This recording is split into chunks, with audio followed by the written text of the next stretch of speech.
From a distance, an oil refinery looks less like a business and more like a metallic city built to move enormous volumes every day. Towers, tanks, pipelines, rail lines, and loading racks make the facility appear too large, too necessary, and too productive for ordinary failure. Crude enters through pipelines and ships, while gasoline, diesel, jet fuel, and other products leave through several markets across the country simultaneously. That constant movement creates the first illusion.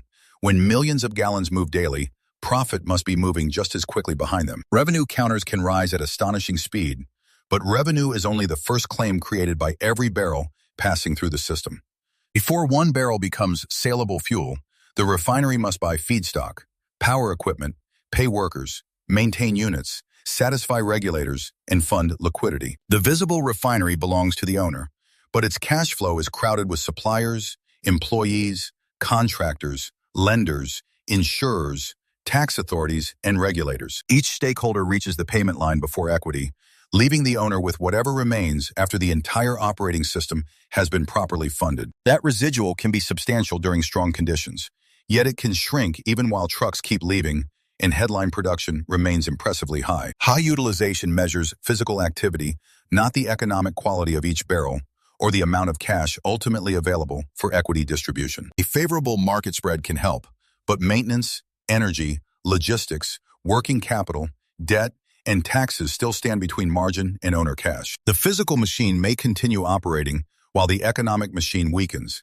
consuming steadily more capital simply to preserve the same visible output. Scale magnifies opportunity, but it also magnifies inventory, maintenance schedules, compliance duties, financing needs, downtime exposure, and the cost of every mistake. The real business is keeping configuration, logistics, reliability, working capital, compliance, and financing aligned long enough for equity to receive a residual. So the central question is not how much fuel the refinery produces, but what the owner must fund before production becomes owner cash. Buying a refinery means acquiring far more than towers and tanks.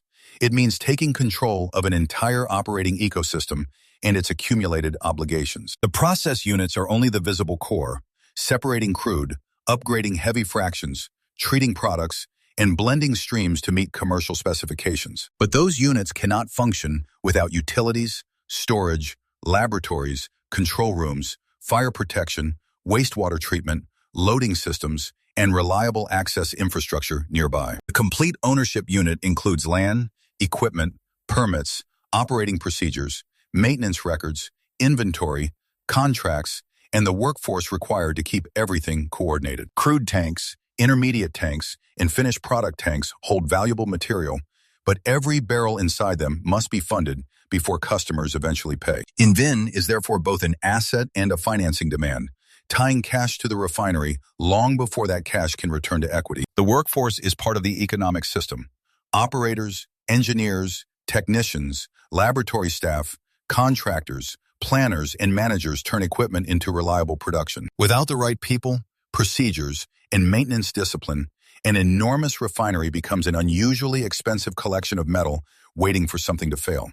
Ownership also includes history, and history may contain deferred maintenance, corrosion, aging equipment, environmental exposure, and obligations that survive a change in control. A modern acquisition presentation can change the font, but it cannot make old equipment younger or erase a neglected turnaround schedule overnight. The equity owner, operator, property owner, lender, logistics provider, and regulator may all control different rights within the same complex refinery system. One company may own the land, another may operate the plant, while a third party controls the pipeline that determines whether products can move.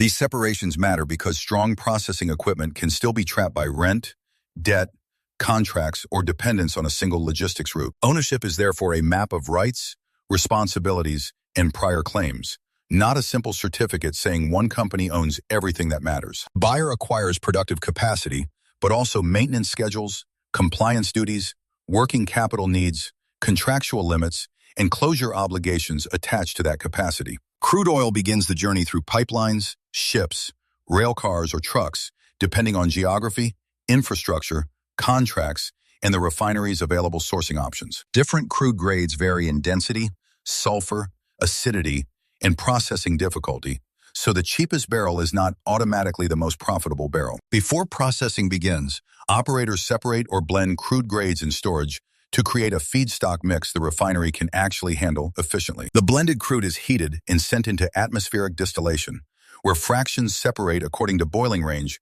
rather than their eventual commercial value. Lighter materials rise through the tower, heavier materials remain lower, and each fraction leads to a different path toward further treatment or conversion. Atmospheric distillation creates useful streams, but heavier fractions often require vacuum distillation before the refinery can recover additional economic value from them. Vacuum distillation lowers pressure so heavy material can separate at lower temperatures, reducing thermal damage while preparing valuable streams for deeper conversion. Conversion units crack, reshape, or upgrade heavier molecules, increasing the share of gasoline, diesel, jet components, and other higher-value products from each barrel. These units can improve value, but they also consume hydrogen, energy, catalyst, maintenance capacity, and valuable operating time across the entire refinery. Treatment systems remove sulfur and other unwanted components, so products can meet technical, commercial, environmental, and seasonal specifications in their destination markets. Blending then combines multiple streams into finished fuels,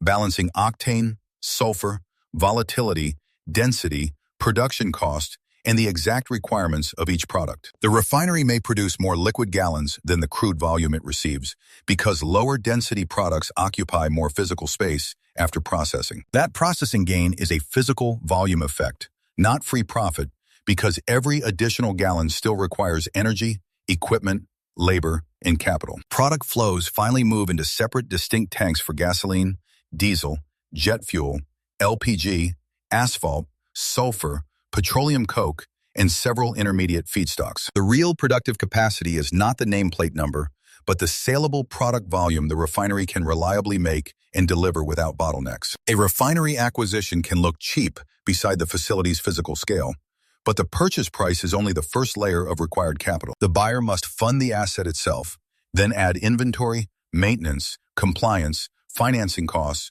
reserves, and enough liquidity to keep operations moving. A low headline price may represent transferred obligations rather than a bargain, especially when large payments are already waiting on the calendar. Debt can reduce the equity check at closing, but it changes who receives cash first and increases the refinery's fixed financial obligations. Revolving facilities and inventory financing can support daily operations, yet they add interest, collateral rules, covenants, and dependence on continuing lender confidence. Principal repayment never appears in EBITDA, but it still consumes cash that might otherwise fund maintenance, liquidity, or distributions to the equity owner. Before processing begins, the owner must finance real crude already moving toward storage, long before finished products are delivered and customers eventually pay. That timing gap expands when throughput grows, input prices rise, collections slow, or additional inventory is needed to protect operational flexibility during disruptions. A refinery therefore needs minimum operating liquidity,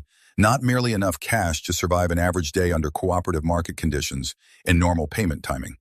The buyer must also fund deferred maintenance, corrosion repairs, aging equipment, and any inspection work postponed before the ownership transfer officially occurred. Catalyst replacement, critical spare parts, and the next turnaround reserve belong in total capital because the operating calendar does not reset after closing. A turnaround costs twice. Contractors and materials require cash, while reduced throughput removes contribution that the refinery would otherwise have generated during operation. Mandatory compliance projects, environmental exposure, monitoring systems, and closure obligations can demand substantial capital without increasing nameplate capacity or near-term operating revenue. Contingency capital matters because construction delays, repair discoveries, insurance deductibles, working capital shocks, and schedule overruns rarely ask permission before arriving together unexpectedly. This is why a refinery can be purchased cheaply and remain expensive. The seller transfers equipment while the buyer inherits the timing of every obligation. A refinery does not sell one product. It sells a changing portfolio of fuels, feedstocks, and byproducts created from changing crude inputs. Gasoline can generate major revenue, but its value depends on specification, seasonal demand, regional pricing, blending flexibility, and the market actually reached. Diesel and other distillates may carry different margins, customers, storage needs, and logistics, making product mix more important than total volume alone. Jet fuel becomes valuable only when the refinery can meet specification, schedule deliveries, and reach aviation customers through reliable storage and transport. Liquefied petroleum gases and intermediate feedstocks can add revenue, yet their contribution depends on handling cost, contract terms, available buyers, and collection timing. Asphalt, petroleum coke, and sulfur may create value, but some byproducts can become burdens when storage, transport, handling, or disposal costs rise. The refinery therefore sells a portfolio, and each output has its own price, customer, logistics route, quality requirement, and timing of collection. A higher value product is not automatically a higher margin product after additional hydrogen, energy, catalyst, processing time, storage, and transportation costs are included. The owner must compare realized product value with the incremental resources required to make and deliver that product into the intended market. Regional access matters because identical fuel can command different economics when one refinery has several outlets and another depends on a single route. Pipeline, marine, rail, and truck connections can create optionality, allowing output to move towards stronger markets instead of remaining trapped in one region. Integrated companies may also earn through terminals, pipelines, wholesale marketing, trading, or retail, but those profits belong to the refinery only when ownership scope includes them. Regulatory credits can affect economics, but they are not universal bonus revenue and may represent avoided compliance cost rather than product income. Loan proceeds, inventory appreciation, property gains, and insurance recoveries may increase cash or accounting value, but they are not recurring refining revenue. The clean revenue question is what the refinery delivered, at what realized price, through which channel, and under which precise ownership scope. The crack spread compares selected, refined product prices with crude prices, making it a useful market signal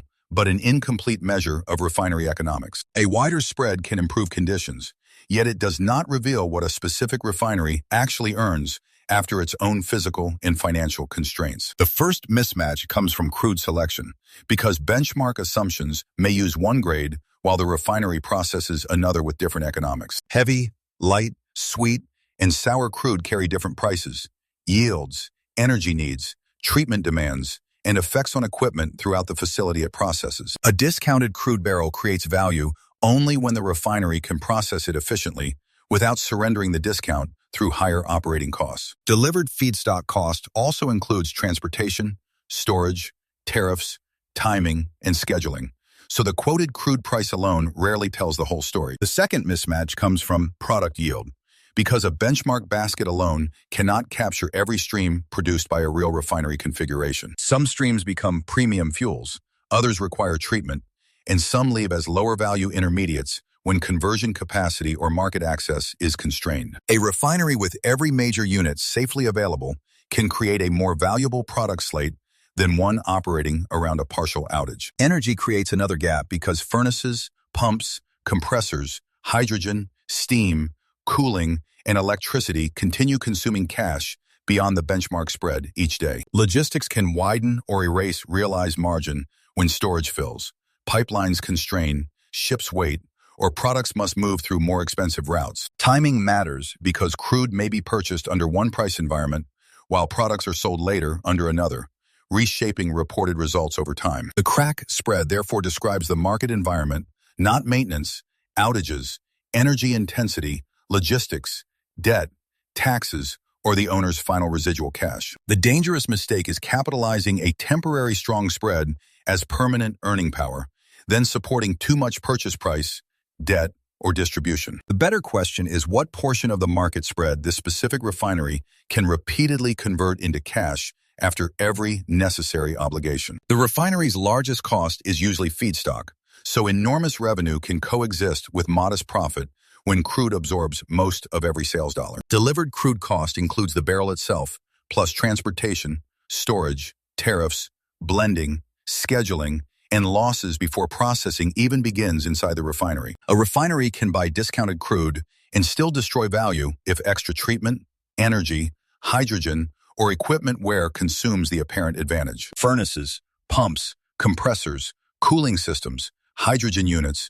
and electrical networks consume energy continuously, turning utility efficiency into a material operating advantage every day. Some energy costs rise with throughput, while others remain stubbornly fixed, so lower production can increase cost per saleable barrel very quickly. Catalysts, chemicals, water, steam, and process gases may look secondary beside crude, but they determine whether products meet specification at all consistently. Refineries also require trained operators, engineers, technicians, laboratory staff, planners, supervisors, safety teams, and contractors across every shift without interruption or shortcuts. Labor cannot be reduced casually when margins weaken because continuous, safe operation depends on coverage, competence, training, and disciplined procedures throughout the facility. A refinery is not a shop that closes early when demand slows.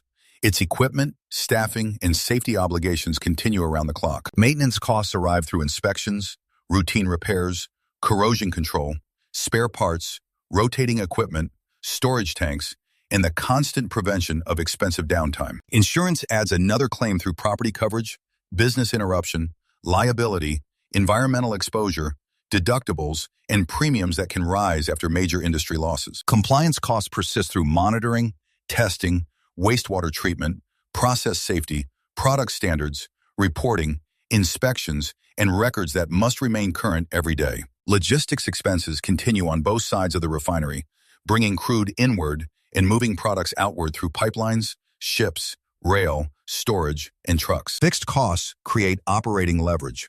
Strong contribution and high throughput improve cash quickly, while weak contribution leaves the same obligations spread across less value. The owner must track both volume and contribution per barrel because moving more material is useless when each additional barrel carries inadequate economics. Refineries hold crude, intermediate streams, blend components, and finished products, creating valuable inventory that must be financed continuously throughout the operating cycle. Cash leaves when crude is purchased, then remains trapped while material moves through storage, processing, blending, delivery, receivables, and eventual customer collection. The same physical inventory requires more cash when commodity prices rise, even if throughput, productivity, and customer demand remain completely unchanged operationally. Higher product prices may eventually support revenue, but the owner often finances the larger inventory balance before collecting any benefit from customers. Growth can intensify the problem because higher throughput demands more crude, more intermediate inventory, and more products moving through logistics and receivables. A refinery can therefore report positive earnings while consuming cash, because accounting profit and operating cycle timing answer two very different financial questions. Receivables extend the financing gap when customers pay later, products remain in transit, or disputed invoices delay cash returning to the business. Revolving credit can bridge that gap, but interest, covenants, collateral tests, and refinancing conditions determine how dependable the bridge remains during stress. Inventory may support borrowing, yet lenders care about eligibility, control, location, quality, price volatility, and whether the material can actually be sold. Not every tank creates equal liquidity, and some inventory is operationally necessary even when it cannot be converted quickly into distributable cash. Running inventory too close can force production cuts, weaken blending flexibility, disrupt deliveries, and make the refinery more vulnerable to supply interruptions. The objective is not minimum inventory, but the right inventory funded with enough liquidity to preserve both operations and commercial flexibility consistently. During stress, weaker margins can reduce cash, while higher input prices, slower collections, and cautious lenders increase the financing need simultaneously across operations. The facility may still look full of valuable material, yet the company can become cash poor because liquidity remains embedded inside production and receivables. This is the working capital paradox. Inventory is essential for making money, but financing that inventory can prevent the owner from receiving it. Refineries are designed for continuous operation, but heat, pressure, vibration, corrosion, fouling, and ordinary wear steadily consume equipment condition across the facility. Furnaces, pumps, compressors, pipes, valves, tanks, instruments, and electrical systems all age differently, creating thousands of maintenance decisions inside one asset today. Some inspections and repairs occur while units remain online, allowing technicians to preserve reliability without shutting down the entire refinery or interrupting every product stream. Other work requires a controlled shutdown because equipment must be opened, cleaned, inspected, repaired, replaced, or recatalyzed before safe operation can continue. A turnaround is the planned period when major units stop so inspection, replacement, cleaning, and catalyst work can restore long-term operating reliability. Turnarounds require detailed sequencing, specialized contractors, cranes, scaffolding, parts, catalyst, engineering, and months of preparation before the actual shutdown work officially begins. The owner pays twice during a turnaround, once for labor and materials, then again through lost contribution, while throughput remains reduced at once. Schedule overruns amplify the damage because fixed costs continue. Restart moves later, inventories shift, and expected product sales disappear from the operating calendar. Turnarounds are not optional interruptions. They are the mechanism that lets hidden equipment condition become visible before failure becomes more expensive later. Deferring maintenance can improve current numbers by lowering spending and preserving throughput, but the refinery is then consuming reliability instead of creating sustainable margin. That apparent profit is borrowed operating time, and borrowed time often returns with emergency repairs, lost production, overtime, and unavailable spare parts. Reliable units protect throughput, product yield, energy efficiency, customer commitments, and daily planning across crude supply, storage, logistics, staffing, and working capital. One failed unit can constrain connected units, create lower value intermediates, force external product purchases, and disrupt the economics of the entire refinery. High debt can pressure owners to delay sustaining work, preserving near-term cash for lenders while weakening the future cash generation needed to repay them. The true productive asset is not nameplate capacity, but reliable, specification-compliant output that the refinery can continue delivering after maintenance is fully funded. A refinery cannot operate merely because it owns land, equipment, and crude. It must continuously maintain the legal and practical right to operate. Air emission systems include monitoring, flare management, leak detection, vapor controls, and operating procedures that require continuing maintenance, staffing, and capital investment over time. These systems may not increase product volume, but without them, the refinery can lose permits, operating flexibility, insurance support, or community confidence. Wastewater treatment is equally essential because refining creates contaminated water streams that must be separated, treated, monitored, stored, and discharged appropriately under permits. Treatment plants, sampling systems, sludge handling, storage, reporting, and maintenance consume cash even though they do not directly increase refinery throughput at scale. If wastewater capacity becomes constrained, the refinery may need to reduce operations because environmental systems can become a physical bottleneck, not merely paperwork. Process safety reaches deeper, requiring operating procedures,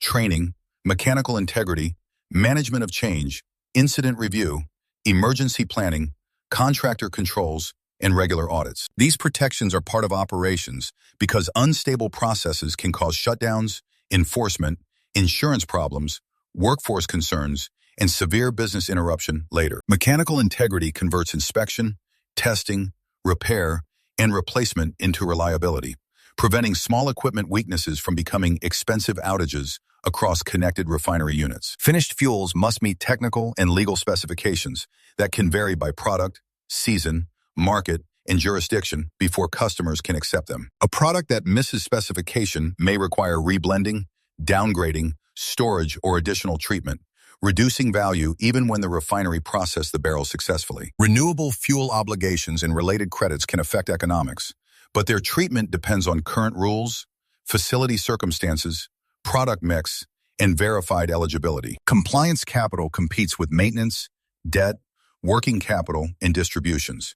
Yet delaying required projects can threaten the refinery's ability to keep operating. Strong compliance systems can also create operating value by identifying leaks, improving reliability, reducing surprises, and making future capital needs more predictable. Regulation therefore creates both cost and a barrier to entry. But that barrier protects the owner only when the facility remains fully capitalized. The economics of one more barrel begin with a simple question. What value does that barrel create after every variable requirement needed to sell it? Start with realized product value, meaning the actual revenue from the specific gasoline, diesel, jet fuel, and other outputs that customers accept. Then subtract delivered feedstock cost, including the crude price, transportation, storage, tariffs, timing, blending, and losses before processing begins inside the refinery. Next, subtract variable conversion inputs such as energy, hydrogen, catalyst, chemicals, water, incremental labor, handling, and transportation required by that barrel during processing. What remains is contribution per barrel, the amount available to absorb fixed operating costs before debt, taxes, capital, and later owner distributions. Positive contribution becomes meaningful only when multiplied by saleable throughput, not nameplate capacity or barrels that cannot be finished and delivered economically. That total contribution must cover fixed labor,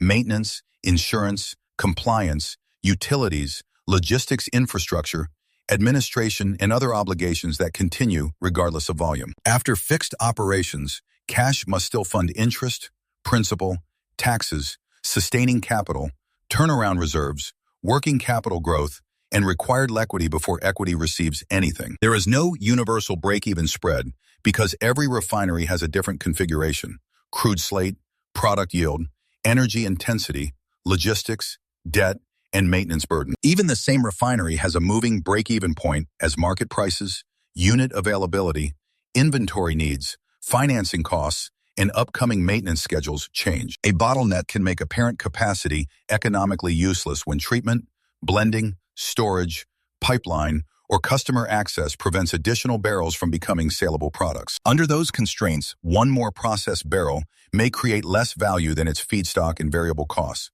turning volume growth into cash destruction. When contribution is positive and capacity is available, additional saleable barrels improve fixed cost absorption and can increase operating cash much faster than revenue suggests. The correct decision therefore uses scenarios, not one heroic number, testing product value, crude cost, variable inputs, throughput, downtime, and financing together. The owner should ask whether the next barrel clears every variable gate, strengthens fixed cost absorption, and still leaves cash after the entire capital structure. Refinery failure rarely begins with one dramatic event. It usually starts when several ordinary pressures arrive together and begin competing for the same cash. First, product margins compress, reducing contribution per barrel even though crude purchases, staffing, utilities, and many operating obligations continue at nearly full scale. Lower contribution weakens fixed cost absorption, so each saleable barrel carries more labor, maintenance, insurance, compliance, and infrastructure expense over the operating cycle. At the same time, working capital, debt service, and upcoming maintenance all demand liquidity, turning a profit problem into a cash allocation conflict. When cash tightens, management must decide which obligation receives funding first, because suppliers, lenders, equipment, and regulators rarely agree to wait together. The tempting response is to defer maintenance, preserving cash today while quietly consuming the reliability needed to generate cash tomorrow under normal conditions. Another response is reducing inventory, which releases cash briefly, but weakens crude flexibility, blending options, delivery reliability, and protection against supply disruptions. Borrowing can close the gap temporarily, yet more debt adds interest, principal, collateral tests, and refinancing dependence to an already strained system. If reliability then declines, an outage can reduce throughput, weaken product yield, and remove contribution precisely when fixed obligations remain unchanged across the facility. Lower throughput may also create off-spec streams, external product purchases, higher logistics costs, and inefficient unit operation, multiplying the original margin problem. As operating cash weakens, covenant pressure and refinancing risk can rise, making lenders more cautious just when the refinery needs additional liquidity. The owner may then face a capital injection, not to expand capacity, but simply to restore inventory, fund repairs, and protect ongoing operations. This is the failure engine. Obligations remain relatively inflexible, while liquidity becomes increasingly fragile, causing each defensive action to weaken another part of the system. The collapse is therefore a chain, not a single cause. Weaker margin, tighter cash, deferred support, lower reliability, reduced throughput, and still weaker cash. To understand whether the owner survives that chain, the next step is following every dollar from operating performance to truly distributable owner cash. Revenue begins the bridge, but revenue belongs first to the entire operating system, not automatically to the equity owner who financed it. Subtract feedstock and variable conversion costs, and the refinery reaches contribution, the first useful measure of what operations created before fixed obligations. After fixed labor, maintenance, insurance, compliance, utilities, logistics, and administration, the refinery may report an EBITDA-style operating measure for the reported period. That measure is useful for comparing operations, but it excludes several cash demands that determine whether the owner can actually receive a distribution. Depreciation is non-cash accounting, yet the equipment it represents physically wears out, making replacement and sustaining capital unavoidable over the asset's life. Interest reduces cash immediately, while principal repayment sits outside EBITDA and still transfers liquidity from the refinery to lenders on schedule every period. Cash taxes create another claim, and their timing can differ from accounting expense, making reported earnings an imperfect guide to current distributable cash. Sustaining and replacement capital preserves safe throughput, product quality, environmental performance, reliability, and commercial flexibility rather than expanding the refinery's nameplate capacity. Turnaround spending arrives unevenly, so a strong current period can overstate owner economics unless future shutdown cash is properly reserved in advance. Working capital growth consumes cash when crude prices rise, throughput expands, inventories increase, or customers eventually take longer to pay for delivered products. Required reserves protect operations against repairs, deductibles, timing shocks, and compliance needs. But reserve cash is not yet available for distribution to owners. Owner labor and oversight also have economic value. Ignoring that work can make a thin residual appear healthier than the business truly is.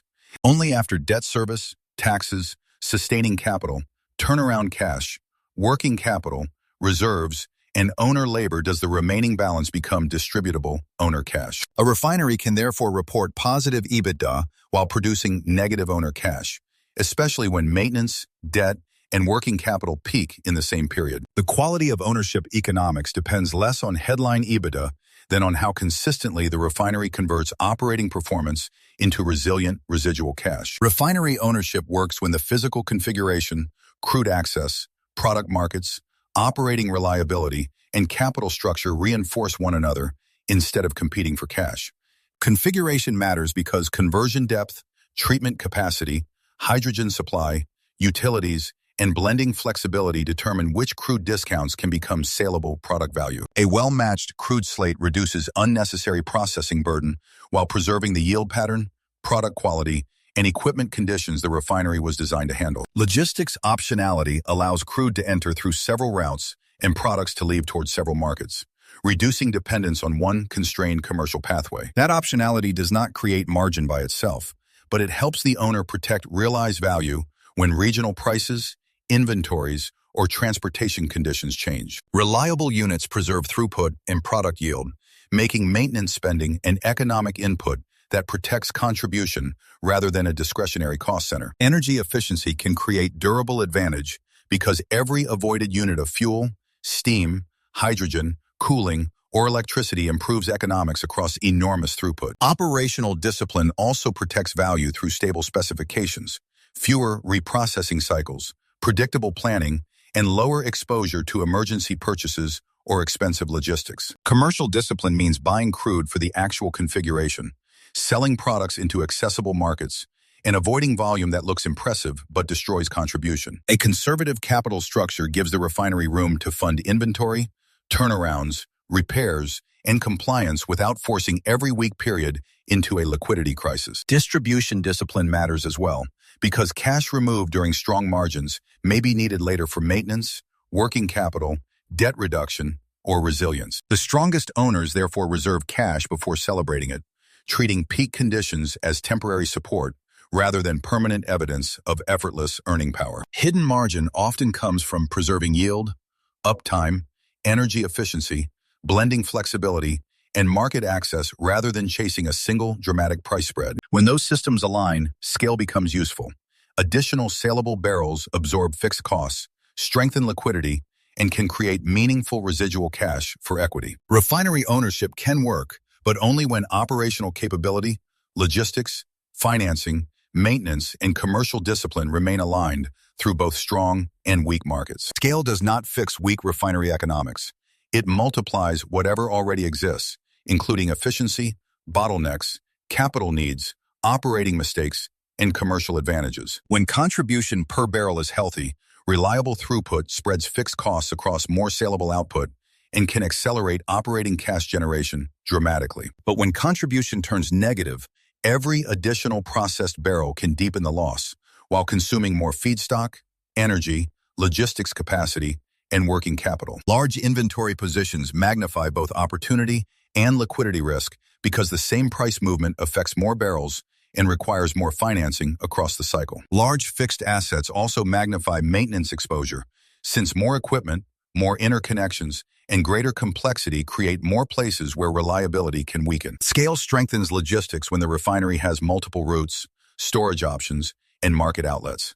But it becomes dangerous when massive output depends on one constrained path. Debt scales differently from operations because interest and principal remain contractual, even when margins, throughput, or product prices decline unexpectedly during weak periods.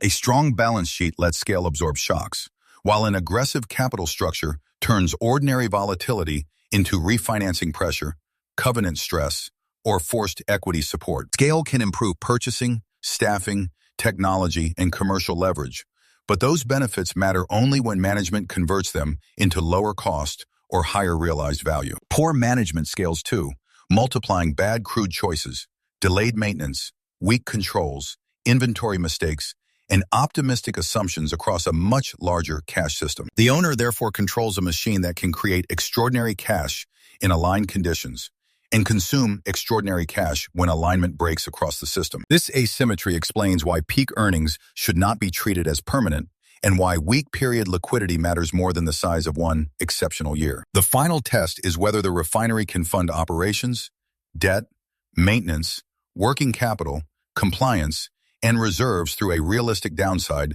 without emergency capital. If it can, scale may become a durable advantage. If it cannot, scale merely gives every hidden weakness a larger balance sheet to damage. The paradox is simple. The refinery looks powerful because it is enormous, yet ownership succeeds only when enormous obligations leave a small, repeatable residual for equity.